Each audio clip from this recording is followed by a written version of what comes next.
Article 370 की hearing में constitution bench of chief justice of India D Y. Chandrachud and justices Sanjay Kishan Kaul, Sanjiv Khanna, B R. Gavai and Suryakant ने constitution के एक आर्टिकल से रिलेटेड बहुत ही इंपॉर्टेंट ऑब्जर्वेशन पास की है।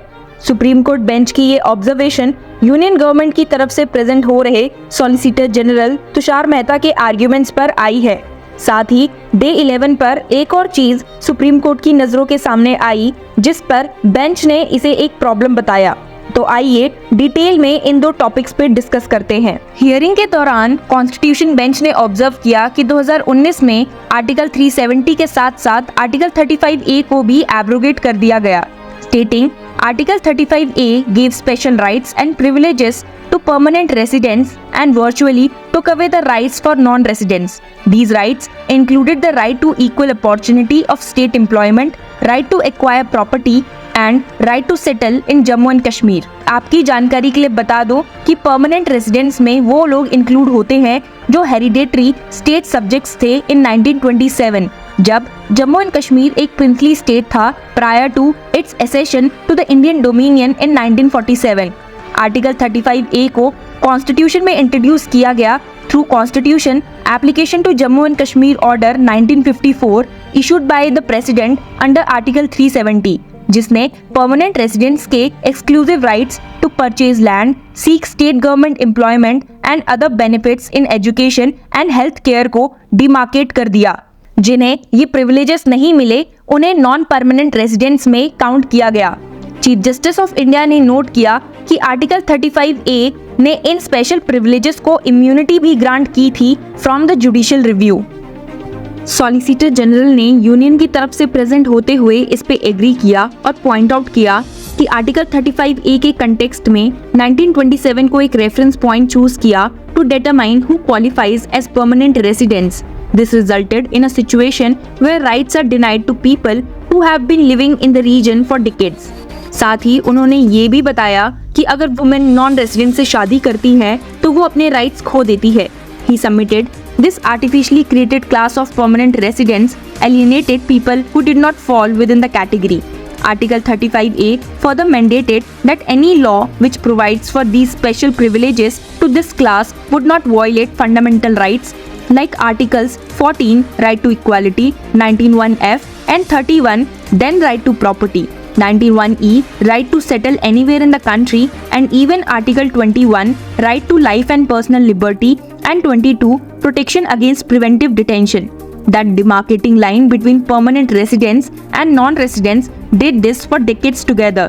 It was unthinkable in a constitutional democracy. The government of India and the state government of Jammu and Kashmir added Article 35A. उनके इस argument पे पॉइंट आउट करते हुए चीफ जस्टिस ऑफ इंडिया ने कहा कि करंट यूनियन गवर्नमेंट खुद को अपने प्रेडिसेसर से अलग नहीं कर सकती। तो मेहता ने कहा कि वो बस 2019 में किए गए अपने इस करेक्शन को जस्टिफाई कर रहे हैं। He replied, I am not saying that or this government. Our government is what I say. The mistakes of the past should not befall the future generations. Mehta ने कोर्ट को बताया कि article 35A Jammu and Kashmir की growth और investment flow में hindrance था और class of permanent residents को मिसगाइड किया गया और ये विश्वास दिलाया गया कि वो एक प्रिविलेज एंजॉय कर रहे हैं। He submitted, here in this case we have two major political parties defending Articles 370 and 35A, but now the people have realized what they lost all those years. Investments, tourism, etc. have started now. Hotels are being built and 16 lakh tourists have visited Jammu and Kashmir. Mehta जहां एक और अपने arguments दे रहे थे, वहीं chief justice of India के मन में कई सवाल थे और ऐसे ही कुछ सवाल उन्होंने मेहता से पूछे। उन्होंने कहा कि क्या सेंटर ने आर्टिकल 370 को एब्रोगेट करते समय प्रिंसिपल ऑफ फेडरलिज्म को अधेयर किया था।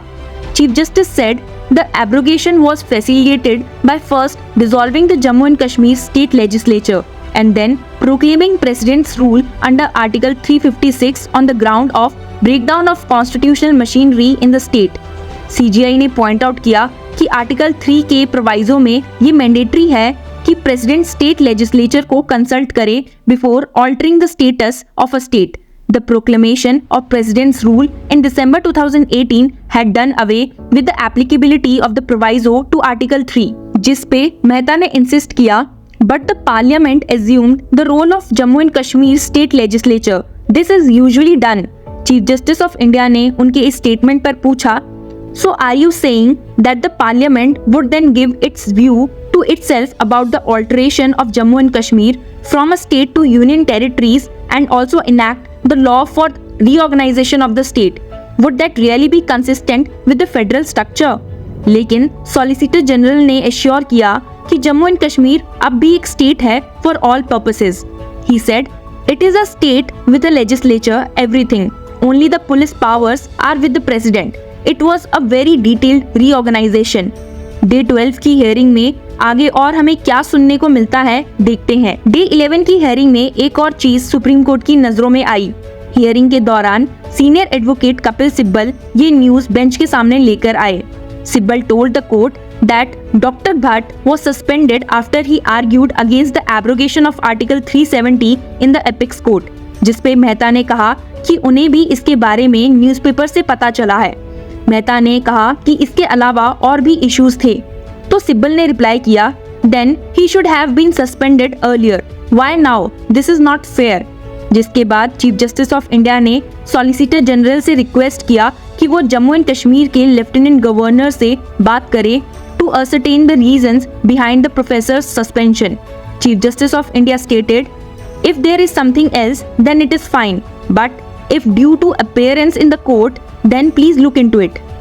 Justice B.R. गवई ने भी इस पे अपना रिमार्क देते हुए स्टेट किया कि अगर ये सस्पेंशन प्रोफेसर के इस केस में अपेयर होने की वजह से है, then it was indeed retribution. आपकी जानकारी के लिए बता दूं कि doctor Zahoor Ahmad Bhat was suspended by Jammu and Kashmir administration on August 25. He had appeared as a petitioner in person in an interlocutory application in Article 370 matter and argued before the Constitution Bench on August 23. जिसके बाद union territory की administration ने order किया कि Bhatt will remain attached in the office of Director School Education Jammu during the period of suspension. So, this was all related to the conflict on Article 35A and the suspension of professor by Jammu and Kashmir administration. इन दोनों मामलों पर आपका क्या विचार है? Tell us and keep following us for more news.